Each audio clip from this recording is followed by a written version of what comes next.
hermanos y amigos que nos acompañan en este día. Paz de Cristo. Con gran gozo entramos a sus hogares este día para escuchar la palabra de nuestro Señor. Si abren sus Biblias al libro de Primero de Crónicas, capítulo 11, versículo 10. Y la palabra de nuestro Señor dice así: estos son los principales de los valientes que tenía David, los que juntó con todo Israel, le dieron apoyo en su reinado, para hacerlo rey conforme a la palabra del Señor, respeto a Israel. Si me permiten por unos minutos, hermanos y hermanas y amigos, quisiera hablarles sobre el tema, la pelea que no podemos perder. La pelea que no podemos perder.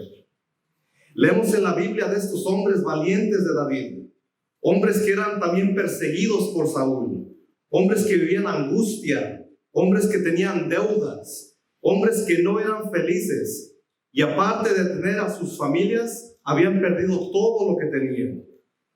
Y de tanto dolor y de tanto sufrimiento que habían pasado, estos hombres habían perdido su enfoque. Estos hombres tenían diferentes situaciones en sus vidas, tenían diferentes problemas, pero lo que tenían en común era que se unieron bajo la misma causa. Todos eran perseguidos por Saúl y tenían esto en común y decidieron unirse para ser fortalecidos. Como hijos de Dios, en veces perdemos nuestro enfoque espiritual también. Dejamos que lo que pasa a nuestro alrededor, dejamos lo que pasa en este mundo que nos tumbe, dejamos que nos haga cabizbajos y que nos deje pensativos sobre nuestra vida espiritual. Dejamos que los viles, que los problemas, que el trabajo, el patrón, el esposo, la esposa, los hijos y aún este virus que está pasando en este mundo, dejamos que nos quiten el enfoque de nuestro Señor. El libro de Colosenses, capítulo 3, versículo 2 nos dice: ocupen la mente en las cosas de arriba, no en las cosas de la tierra. La razón que el Señor nos dice que nos enfoquemos los ojos en las cosas de arriba es porque de ahí es donde viene nuestra paz, ahí es donde viene nuestro gozo, ahí es donde viene nuestro esfuerzo. Nuestro esfuerzo y nuestro gozo viene en las manos, estar en la presencia de nuestro Señor. Ocupando nuestra mente en las cosas de arriba nos da gozo, pero ocupando nuestra mente en las cosas de esta tierra solamente nos trae dolor. Es de nosotros escoger en qué vamos a enfocar nuestra mente. Y es un regalo que el Señor nos ha dado, el poder escoger en qué nos vamos a enfocar. Y querido amigo, querido hermano, hermana, mi pregunta para usted este día es: ¿en qué se está enfocando? Y hermanos, también se nos olvida de los cambios y de las cosas que el Señor ya nos ha librado. Y cuando se nos olvida de las cosas que el Señor nos ha librado, podemos caer en la pasividad. Y a lo mejor se está preguntando esta mañana, este día, ¿qué es la pasividad? Una mente pasiva deja todo para el último minuto y no reconoce cuando es tiempo de actuar. Y cuando lo reconoce, prefiere evitar conflicto para no tener problemas.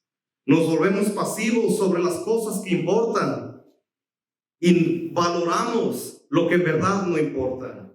Siendo pasivos nos roba de estar alertos, de estar vigilantes. Siendo pasivos nos roba de estar alertos y proteger a nuestras familias, de proteger a nuestros seres queridos. No podemos darle entrada al enemigo. Y hermano y hermana, la pasividad es una puerta muy abierta. El libro de 2 de Timoteo, capítulo 2, versículo 3 al 7 nos dice: tú pues, sé partícipe de los sufrimientos como buen soldado de Cristo Jesús. Ninguno en campaña militar se enreda en los negocios de la vida, a fin de agradar a aquel que lo alistó como soldado. Además, si algún atleta compite, no es coronado a menos de que compita según las reglas. El labrador que trabaja esforzadamente es quien debe recibir premio, primero su parte de los frutos. Considera bien lo que digo, pues el Señor te dará entendimiento en todo. Y en esta escritura que acabamos de leer, vemos que menciona a 3 personajes. Menciona a un soldado, menciona a un atleta, menciona a un labrador, y un soldado arriesga su vida para proteger. Un atleta entrena toda su vida para un día recibir esa corona y ser premiado. Y el labrador se esfuerza diariamente para poder cosechar buen fruto. Y les digo esto esta mañana, este día les digo, un soldado no puede ser soldado y ser pasivo. Un atleta no puede ser pasivo y ganar. Un labrador no puede ser pasivo y cosechar buen fruto. Y en sí mismo, hermanos y hermanas, nosotros no podemos ser pasivos y poder proteger a nuestras familias. Dios nos ha llamado a prosperar, nos ha llamado a ganar la victoria por nuestras familias y por nuestros amigos.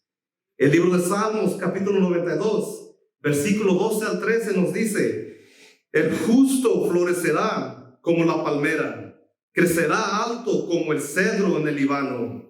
Plantados estarán en la casa del Señor, florecerán en los atrios de nuestro Dios. Hermanos, algo interesante de las palmas es cuando una palma crece. Algo interesante es, las raíces pueden crecer aún hasta 50 pies debajo en la tierra, dándole a esa palma estabilidad. Las palmas también, en vientos feroces, en vientos violentos, se pueden doblar hasta 50 grados y no quebrarse. Hermanos, esto enseña aguante. Y cuando nosotros nos plantamos en las cosas de Dios, cuando nosotros nos plantamos en el Señor, en Él mismo, podemos ser como estos palmeros. Podemos crecer esas raíces y ser fuertes y aguantar las tormentas que vienen hacia nosotros. Permíteme enseñarle ahora dos áreas de nuestras vidas que tenemos que luchar para obtener la victoria con nuestras familias. La primera área, hermanos y hermanas, es tenemos que pelear por nuestra identidad. Este mundo diariamente está peleando por nuestra atención. Nos distrae con cosas que nos hacen perder el tiempo. Pueden ser cosas que quizás no son malvadas, pero sí nos hacen perder el tiempo. Constantemente nos trata de decir qué es lo que nos debe de gustar y disgustar. Constantemente nos trata de cambiar la mente y nos dice qué es lo que debemos aceptar y no aceptar. Y nos trata de quitar nuestra influencia que el Señor nos ha dado. Nos trata de aconsejar en las cosas del mundo. Constantemente está tratando de escoger nuestra identidad por nosotros. ¿Y qué es la identidad? La identidad es el carácter y personalidad de un individuo, sus gustos y disgustos, las personas con las que nos asociamos y con las que nos identificamos. Hermano, pero tengo buenas noticias para usted este día. Nuestra identidad está encontrada en nuestro Señor Jesucristo. El libro de Galatas, capítulo 2, versículo 20 nos dice: con Cristo he sido juntamente crucificado, y ya no vivo yo, sino que Cristo vive en mí. Lo que ahora vivo en la carne, lo vivo por la fe en el Hijo de Dios, quien me amó y se entregó a sí mismo por mí. Nuestra identidad es que pertenecemos a nuestro Señor Jesucristo. Nuestra identidad es que Él derramó su sangre perfecta y nos compró a nosotros. Y fue un precio muy caro, fue un precio agradable en su vista. Ya no vivimos por nosotros, vivimos para agradar a nuestro Señor. En veces no nos gusta aceptar que vamos a sufrir, pero siendo crucificados con nuestro Señor, significa que vamos a pasar sufrimiento, vamos a pasar dudas, vamos a pasar luchas. Pero hermanos, las buenas palabras es que durante estas luchas, durante estas pruebas, estas son las cosas que el Señor ha escogido para moldearnos, para hacernos en su imagen, para hacernos hijos de Dios. El libro de Juan, capítulo 1, versículo 12 nos dice: pero a todos los que le recibieron, a los que creen en su nombre, les dio derecho de ser hechos hijos de Dios. ¿Y qué es un hijo de Dios? Un hijo de Dios es alguien que fue escogido. Un hijo de Dios es alguien que fue adoptado. Un hijo de Dios es alguien que ha sido redimido por la sangre bella y perfecta y hermosa de nuestro Señor. Él nos ha perdonado de nuestros pecados y Él nos ama y esperamos una vida perfecta, una vida eterna en los brazos de Él en el cielo. Un ejemplo de la identidad fue David. La identidad, la integridad de David no lo dejó matar a Saúl, aunque tenía la oportunidad de hacerlo. El libro de Primera de Samuel, capítulo 24, versículo 3 al 6 nos dice: en el camino Saúl llegó a un redil de ovejas donde había una cueva y entró ahí para hacer sus necesidades. David y sus hombres estaban sentados en la parte más recóndita de la cueva. Y sus hombres dijeron a David: este es el día de cual le dijo el Señor: he aquí yo entregaré a tu enemigo en tu mano, y harás con él lo que te parezca bien. Entonces David se levantó y cortó el borde del manto de Saúl, sin ser notado.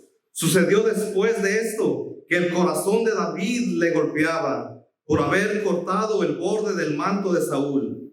Y David dijo a sus hombres: el Señor me libre de hacer tal cosa contra mi Señor, el ungido del Señor, que yo extienda mi mano contra él, porque él es el ungido del Señor. Muchos de nosotros conocemos la historia. Saúl estaba persiguiendo a David, lo quería matar, y a sus hombres también los quería matar. Pero vemos aquí esta historia, que Saúl estaba dormido, y David le llegó cerca, sin que Saúl lo haya notado, y le cortó el borde del manto de su vestidumbre. Pero aún así David no lo pudo matar, porque aún así Saúl todavía era el ungido de Dios. Y fíjense la santidad que estaba buscando David. David anhelaba la santidad. David tenía una buena identidad. Él sabía que su identidad pertenecía al Señor y solamente a Él. David anhelaba esa santidad, hermanos y hermanas. Y en sí mismo nosotros también debemos anhelar esa santidad, estar cerca a nuestro Señor y vivir una vida santa. Hermanos, punto número 2, luchemos por nuestras familias y amigos. Nuestras familias y amigos son bendiciones del Señor. Debemos de orar por ellos, debemos de protegerlos, debemos de esforzarnos día a noche por amarlos y protegerlos y estar ahí por ellos. El libro de Primera de Samuel, capítulo 30, versículo 1 al 3 nos dice: cuando David y sus hombres llegaron a Ziklag al tercer día, los amalequitas habían hecho una incursión en el Negev y en Ziklag. Habían atacado Ziklag y la habían encendido.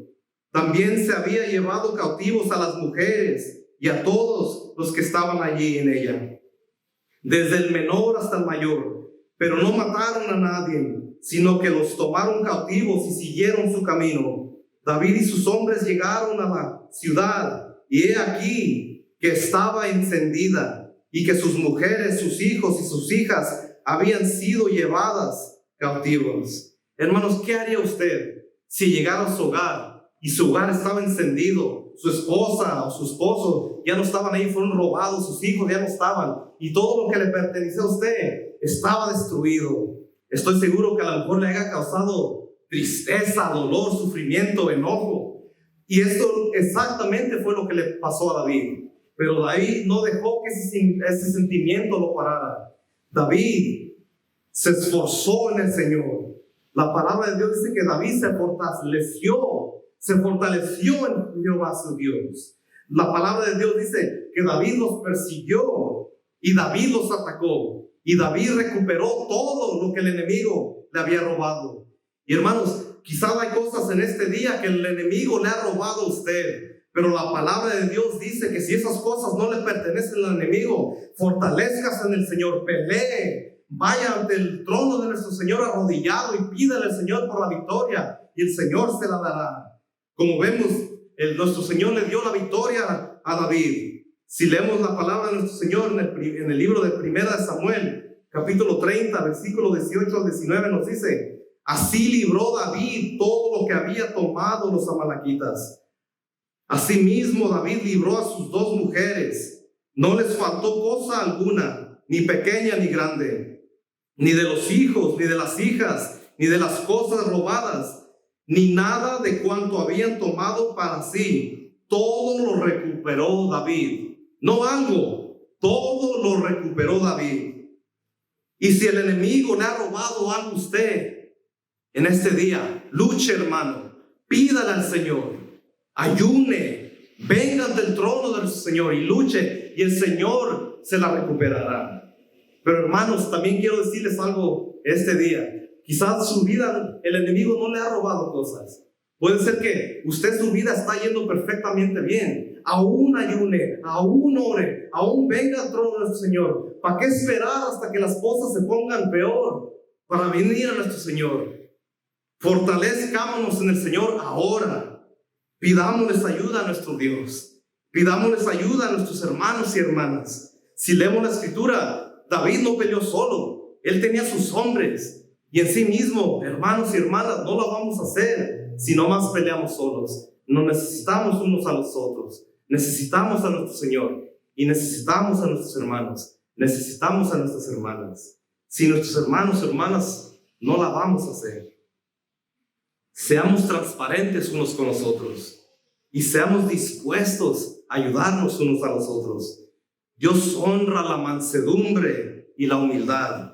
Y la mansedumbre y la humildad son las cosas que el Señor ha escogido para sanarnos. Y hermanos, los dejo con esta última escritura ya para terminar. El libro de Segunda de Crónicas, capítulo 15, versículo 7 nos dice: pero esforzaos vosotros y no desfallezcan vuestras manos, pues hay recompensa para vuestra obra.